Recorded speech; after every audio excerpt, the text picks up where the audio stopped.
everyone, my name is Jen and welcome to the book Refuge. And wow, okay, we have a lot to talk about today. Yes, we do. Where to even begin? Well, first off, let's start with welcoming a new channel member. We have new channel member Rachel, who joined at the Fated Friend level. Thank you so much, Rachel, for supporting this channel. It means so much to me that you support my content and that you want to, have more access to it. That is amazing.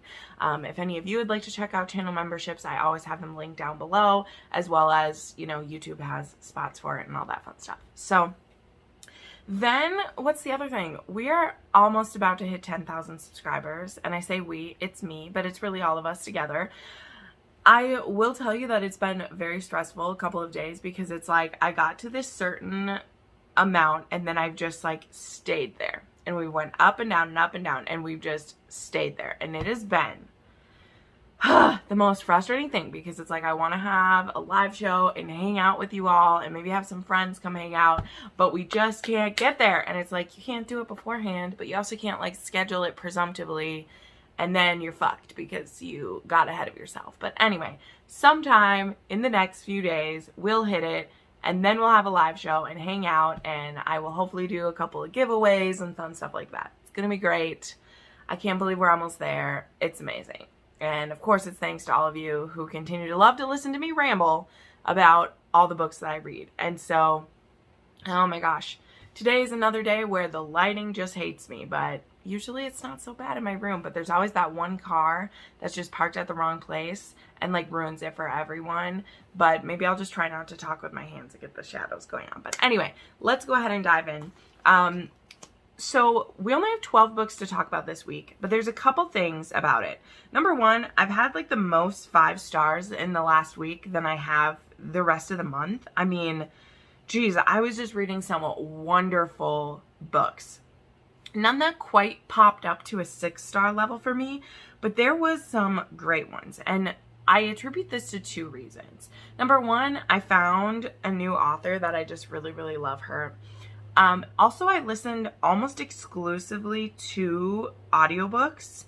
There was just a couple that I read on my Kindle, which we'll get to those, but 10 out of the 12 books were audiobooks because I was obsessed with a new game on my phone. And so when I'd get home from work, I would put on an audiobook and then like play my game while I did it. And I would basically like finish an audiobook from the time I got home until I would go to bed at midnight. And it was mostly 2 particular authors that I was doing this with. And so we're going to talk about those now. But anyway, that's the pattern that I noticed. And I think that attributed to the 5-star reads because I was reading them slower than I would normally read a book. Like I wasn't rushing through them. I was listening to them at about 1.7, but I was really like soaking them in more than I do when I'm like blowing through a book. So I think that led me towards feeling more generous in rating them than I am when I kind of speed through a book. And then maybe we get a 4-star if that happens, right? So let's go ahead. As I said, a lot of these are going to be one author, and that author is Elisa Braden. September is the month of Elisa Braden because I still have a few more to go, but I was taking a little bit of a break because I don't want to run out of her books, which is going to happen. Like, it's just going to happen. So the first book I read this week was The Madness of Viscount Asherborne, and this is the this is the first one in her Rescued from Ruin series, which that's what I was binging this week. So this one was a revenge story and kind of a forced marriage of convenience. We have our hero Luke, who his brother was killed in a duel by, I believe her name is Catherine. This is the thing too, I'm gonna say a lot of he and she in these because while their names blend together, the stories are distinct to me, but the names do blend together because I have a lot of characters floating around in my head, so it happens. But he wants revenge against Catherine's brother, or is it Charlotte? I don't know, whatever. If I'm wrong, that part's inconsequential. And he feels like her brother took away the most important person in his life, who was his older brother, and now he's been made Lord, and he doesn't want to be. he decides that he is going to take away Harrison's favorite person, which is his younger sister. And so he engineers this opportunity to ruin her and marry her. And his plan is to keep her away from Harrison forever. It's a very interesting form of revenge because it really rests on the fact that they would love, like that this family would love themselves so much, which is a very interesting thought when you're talking about, I believe these are Regency books. Yeah, they take place in like 18, 17, 19, you know, there. Because, you know, I feel like that's not always the case. I feel like a lot of times you maybe would get married and then move away from them. But to this family, it really is a big deal. So this was a revenge plot. Not a huge fan of those. It was also kind of a weirdly thought out revenge plot, you know, where like, I'm going to marry your sister and make sure you can't see her again. Which, again, I feel like it's something that usually would happen in a historical sense, is that your sister would get, you know, if you married your sister off to someone and moved and then you wouldn't see her. But I gave this one 4 stars. This was also Elisa Braden's first book, right? So last week I read the Midnight in Scotland books, and those ones are like her newest one she's done. And you can definitely tell that with this one. I feel like her writing gets pretty consistent and good. And it's not that the writing was bad. It's just that this wasn't quite a trope that I love. And so it was an interesting one, but it was still like, her books are very sexy. And I love that. I just love that in historicals when they're nice and sexy. And this one starts off that way because he ruins her on the balcony and it just goes from there. So then I read book 2, The Truth About Cads and Dukes. And this one is about Harrison, who, you know, is Catherine's brother. And his younger brother, Colin, accidentally ruins Jane Huxley. Now, Jane Huxley, I knew who she was because, again, I read Midnight in Scotland, and Making of a Highlander is about Jane's brother, John. So we actually see them, like we see the Huxleys throughout this series a lot. It's a family of 6. So we see quite a few of the Huxleys throughout this. And Jane is this bookish, sweet, shy girl, and she becomes friends with Harrison, and Harrison accidentally ruins her because he's an ass. He's an ass. And he accidentally ruins her. And so then Harrison marries Jane, and it's very much that, like, I didn't realize that I have feelings for this quiet little wallflower, and now I do, and I don't want to have feelings for her. So there's a lot of him resisting that. Now, here's the thing, too. I gave this one 5 stars when I read it because I was feeling like it was. And now that I've read, like, more of hers and seen the kind of plots that she does, this dynamic can get a little repetitive in some of her stories.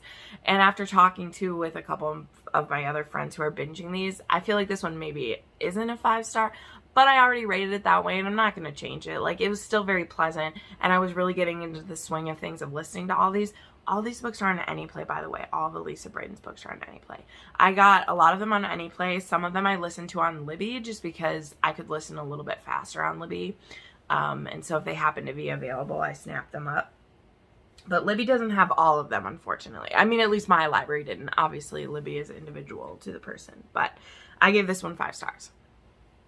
Then I read Desperately Seeking a Scoundrel, which was Colin's redemption story. So Colin, the brother who has been fucking things up in the past 2 books, because he just does. I don't want to spoil anything about exactly what he's done, but he's messed things up.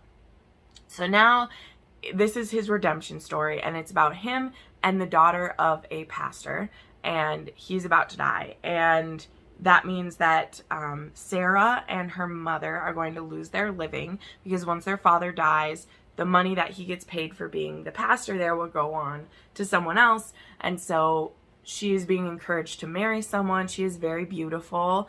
Even though I think she is a spinster, she's very beautiful. And there's this kind of crooked guy in town that really wants to marry her. And he's really chasing off any and all other eligible men because he really wants her. And Sarah is like, I will not marry him. I will find a job. I will find a different situation, but I'm not going to be pushed into marrying this guy.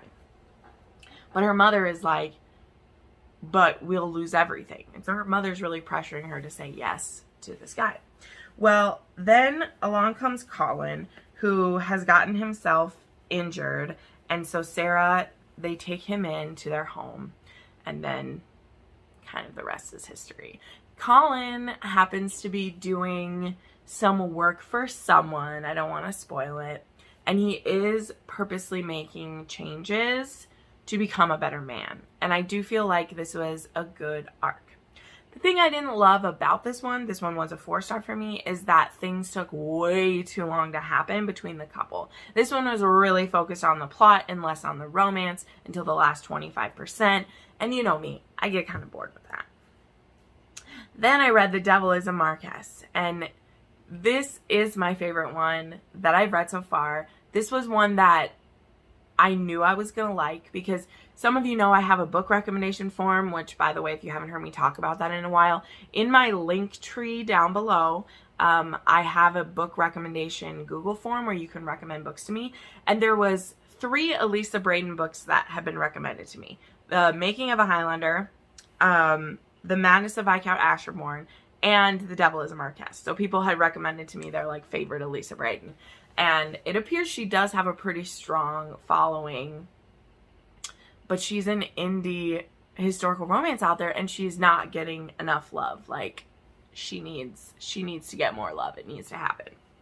But anyway, The Devil is a Marquess is one that a lot of people were recommending to me. And so this is about Chatham, I believe. I'm so proud of myself I'm remembering this. And our heroine, who I don't remember her name, I'm sorry, but he is a ruined man, basically. His father's dead, but his title doesn't have any money. Him and his mother don't get along, and he's basically been whoring himself out. He's been prostituting himself out to rich ladies because he's good in the bedroom, and yeah, he's literally been keeping his head above water by doing that. Then we have a rich American who he wants his daughter to be married to a titled gentleman. And his daughter wants to start like an antiquing business and move to the United States. And he makes a deal / kind of forces her into marrying Chatham for at least a year. Now, what the father doesn't like, this is the weird kind of setup. The father offers Chatham 2 things. He offers him basically like, is it like $1 million? No, it's $100,000. He offers him $200,000. $100,000 for marrying her and staying married to her for a year, and a second $100,000 upon the not like delivery, but upon the delivery of a grandson. He would pay him in total $200,000, and then once a child would be born, you know, then they could like live separately or something. So the setup of this deal is a little bit weird, and obviously the daughter knows about the like first half of it, but also Chatham doesn't get the money for the first year because he needs to stop gambling and he needs to sober up. And so this book has, you know, if you're a fan of mine, you know, I love when I see people going through like detox and getting clean or getting sober, especially in a historical sense, because I feel like sobriety wasn't taken so seriously then. And so we do see Chatham struggling with that. And it's also another one where like it really reminded me of West Ravenel, where he is kind of like pasty. Obviously he's still attractive because there's, you know, women wanting him for his body and for his prowess, but he's more of that like, you know, rakish good looks. He's not like actually substantial. And so for the first year, they basically have to live off of his estate, which isn't making any money.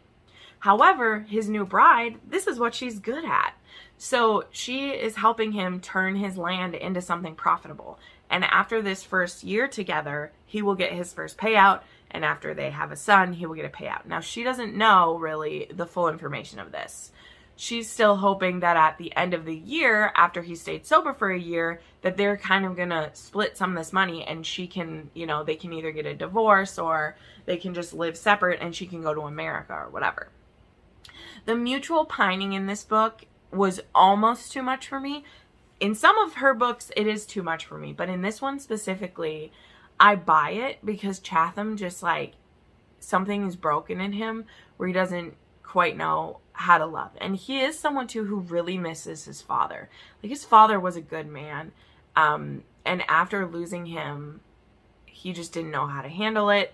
And he wasn't prepared for it. But he does have, like, his father kept journals from when he was taking care of the estate. And every, like, night, Chatham will, like, read some of these. So, this one was super sexy. This one was heart-wrenching. And this one was 5 stars for me. Then I did venture away from Elisa Braden, and I read A Reckless Match by Kate Bateman. This is an upcoming release. I believe it comes out the last week of September. This is part of her new series that is going to be about rivals. And so this is about these two families, the Gavins and the, I can't remember the other side, and they share some land.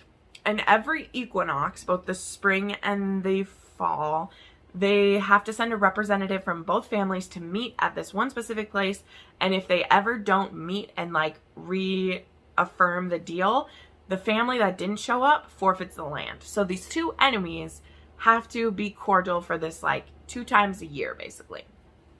And there is these two of the family members are, I can't remember their names, but the hero's been gone for 3 years because he was away in war. Well, his father's died, so now he has to come back and take over, and so our heroine hasn't seen him in 3 years. He used to kind of be her bully, and I say that with these because he wasn't like a bully. He was like a teasing bully. He would pick at her. He always kind of liked her, but she was a tomboy, and he just thought her endearing, and so she was always really like, oh, stay away from me. And he was all like, oh, but I like her, kind of like poke. And now that he's back, she has indeed blossomed into this beautiful woman, and he's like, wow, I think I actually have feelings for her, and I don't know what to do with it.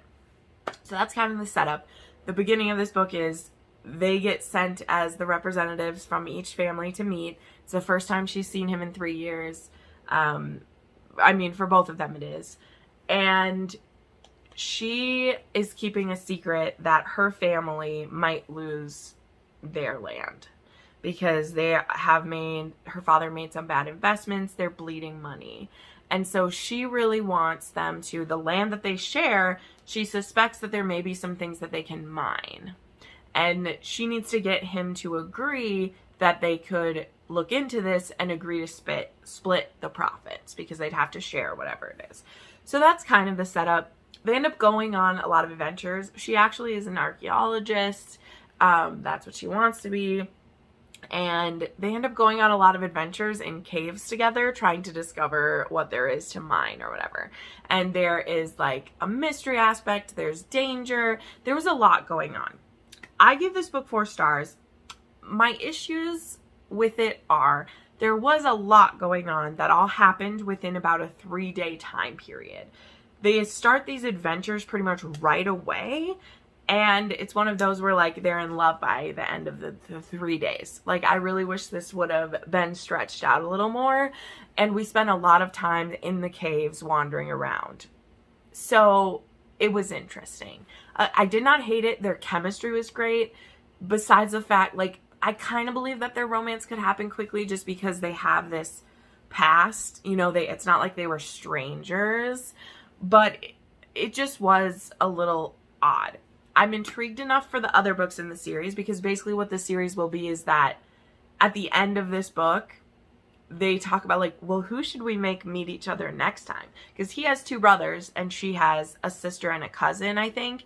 And so I think that's the plan is like they're going to make other people meet each other in the future. And I'm here for it to see how it goes. So this was cute. This was fun. It's one of the better historical arcs I've read this year, which is saying a lot. I've really struggled with historical arcs.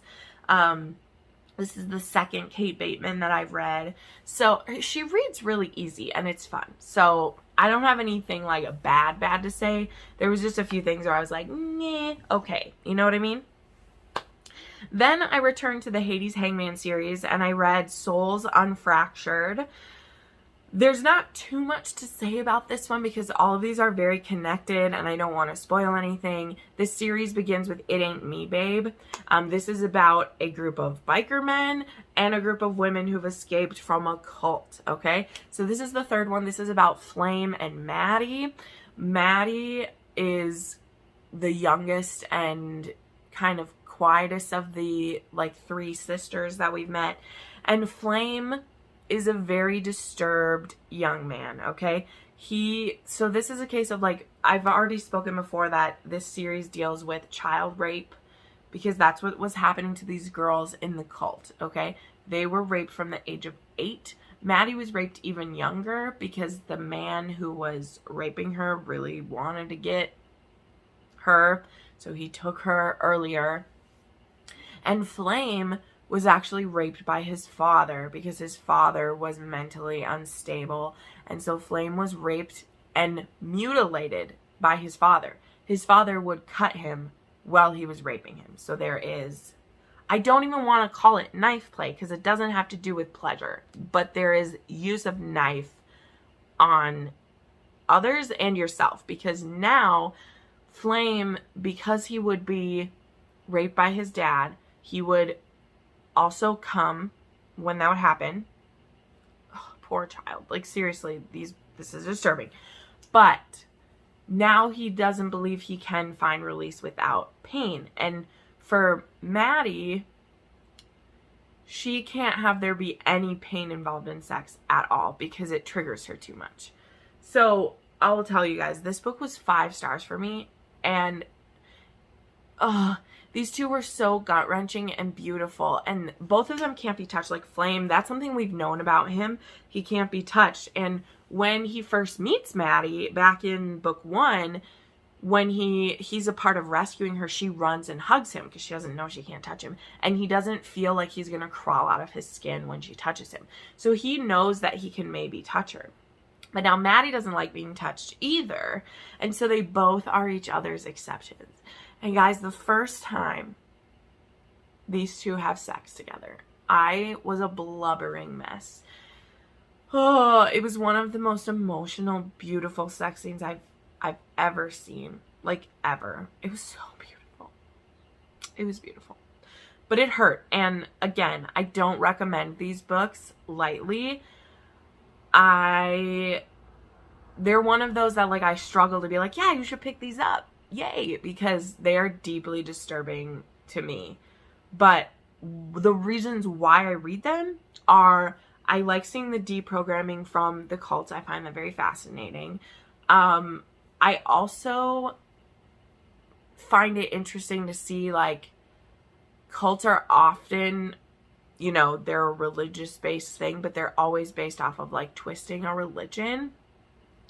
And when we put like humans above God and we let the humans be our gods, you know, because that's what happens in a cult is a lot of times the people in the cult, they're cut off from God and there's only a prophet between them and God. And when that prophet speaks truths that you're just supposed to believe and often enforces that with torture and hideous acts, like, not all people who get sucked into a cult are stupid. In fact, most of them aren't.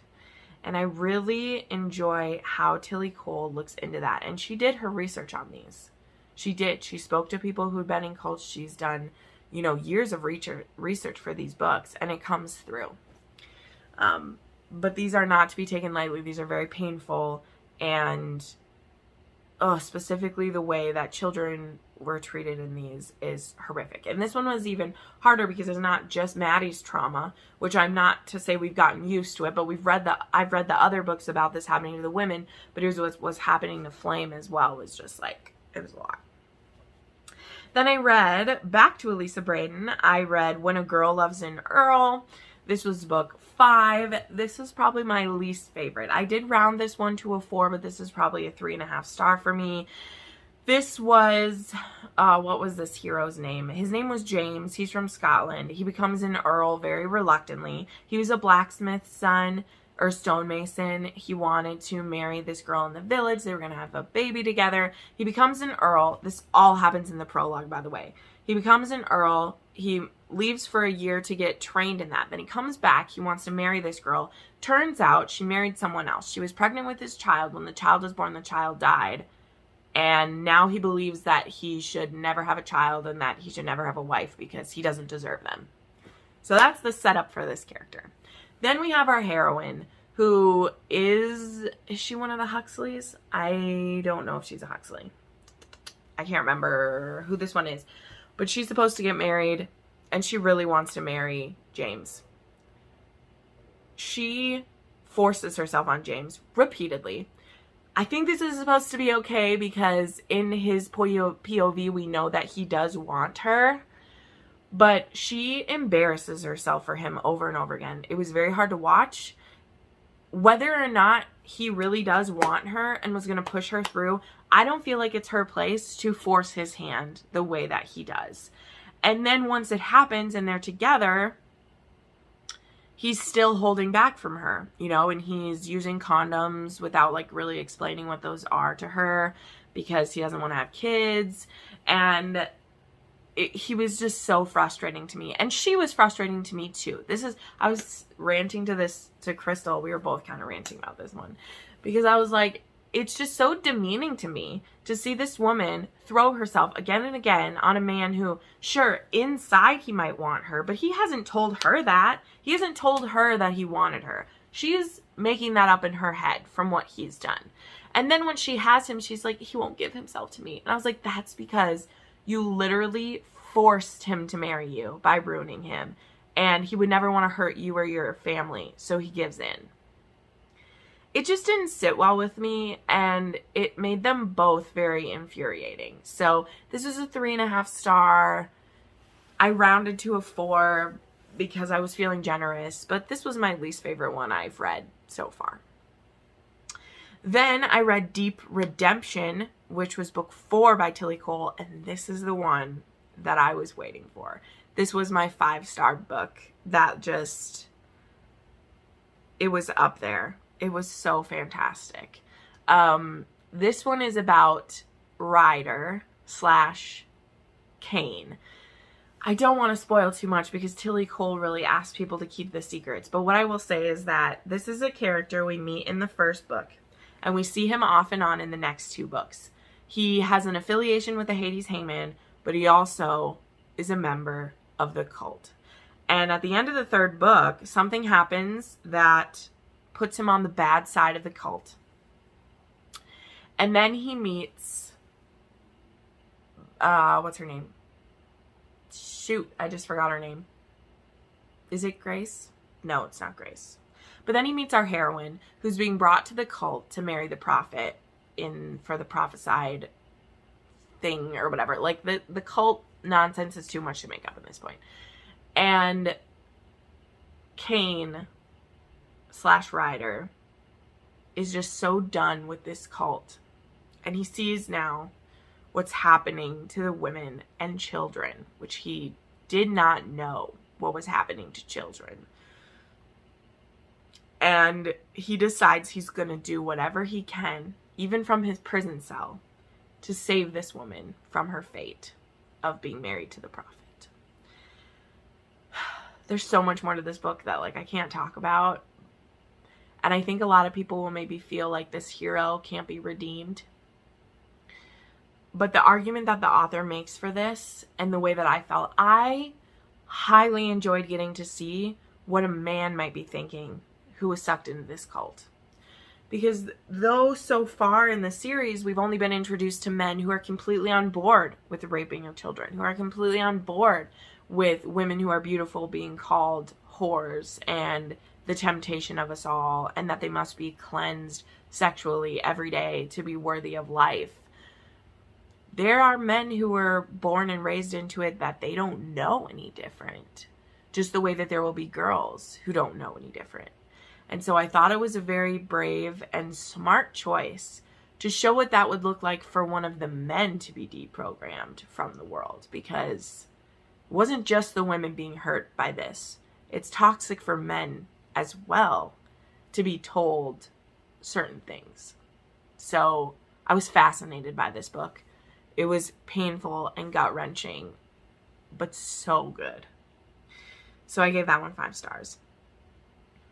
Then I read The Bratva's Bride by Jane Henry.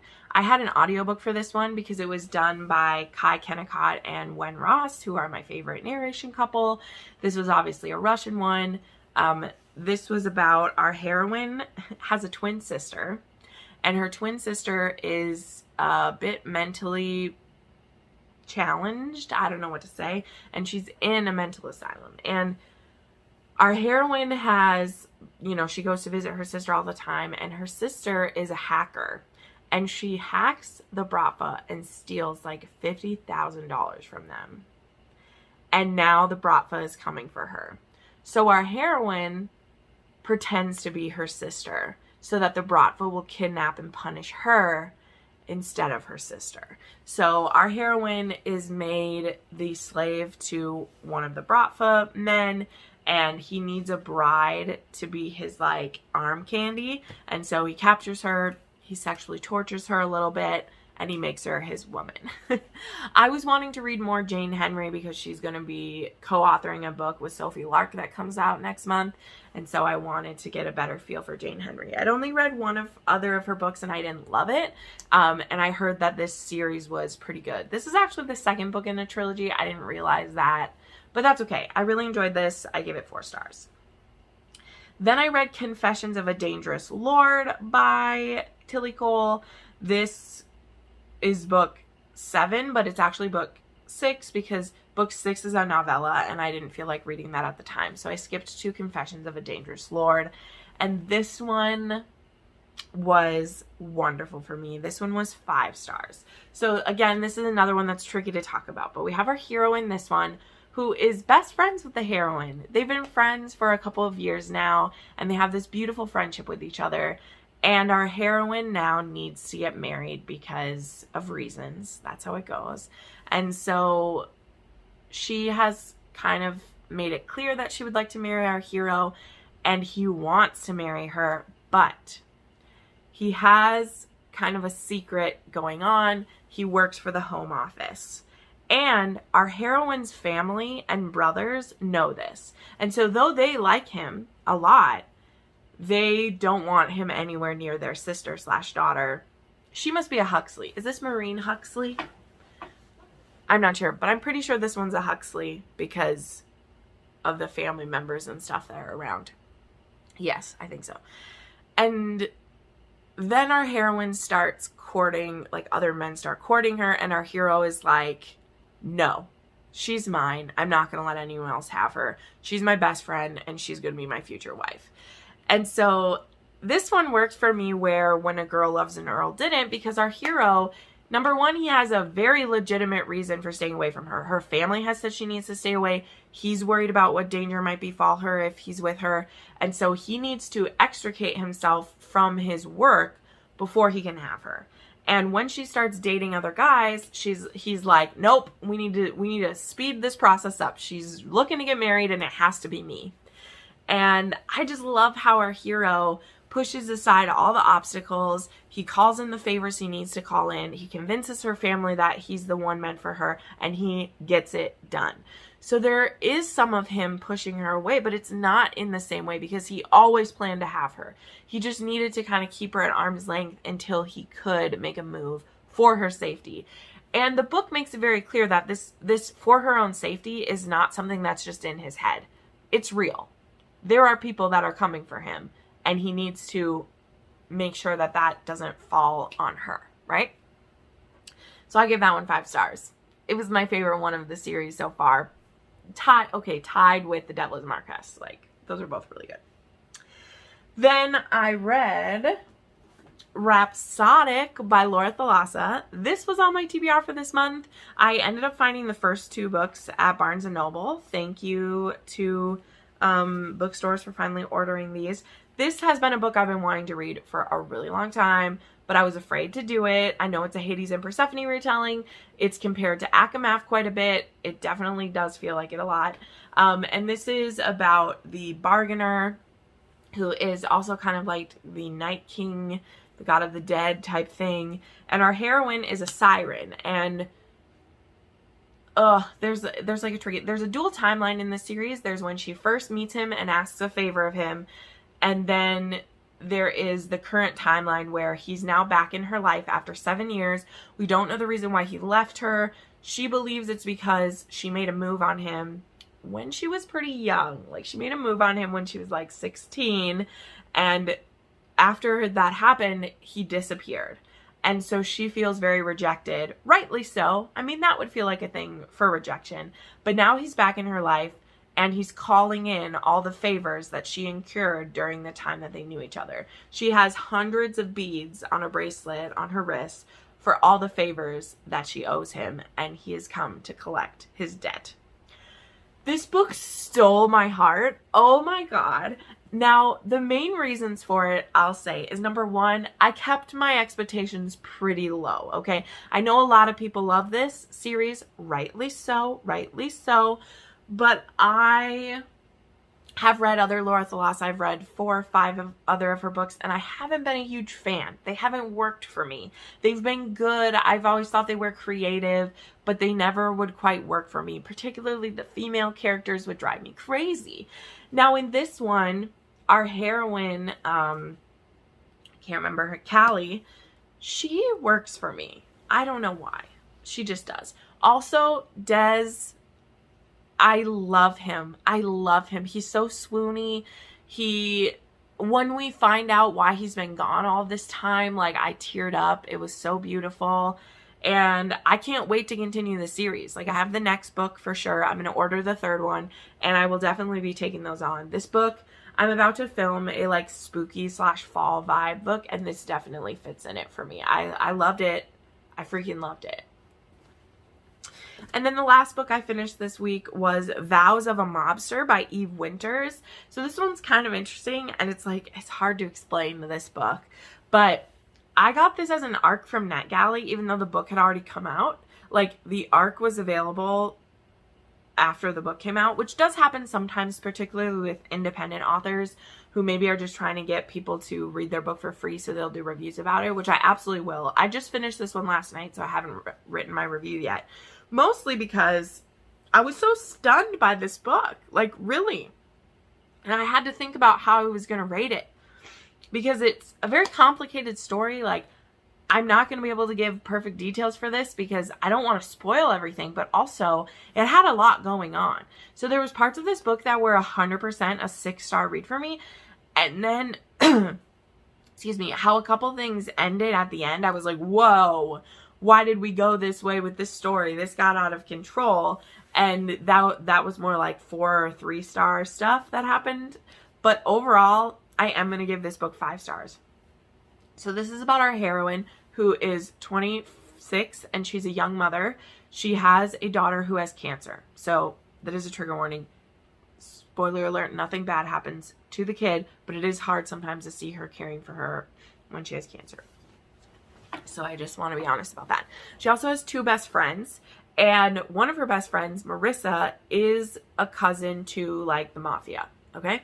Our heroine, she is in some trouble because her daughter's cancer has come back. Her daughter is only like 5, and this time they need a bone marrow match. Now, our heroine knows who the father of her child is, but doesn't know who his family is or how to find them, because she hasn't had contact with him in a long time.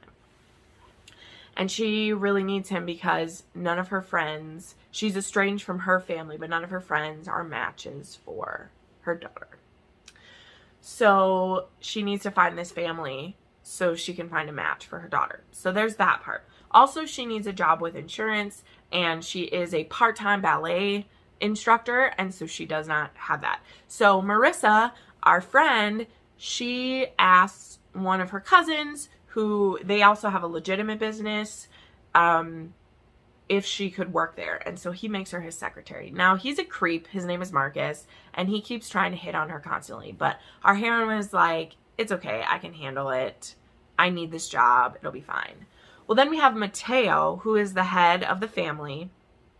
and he ends up running into her in the elevator a couple times. They have some meet cutes, but he can't figure out who she is because his brother, Marquess, kept it a secret that he hired her because he kind of knew that Mateo would like her. So also Mateo is 49, our heroine is 26, so we also do have a pretty big like age gap in here.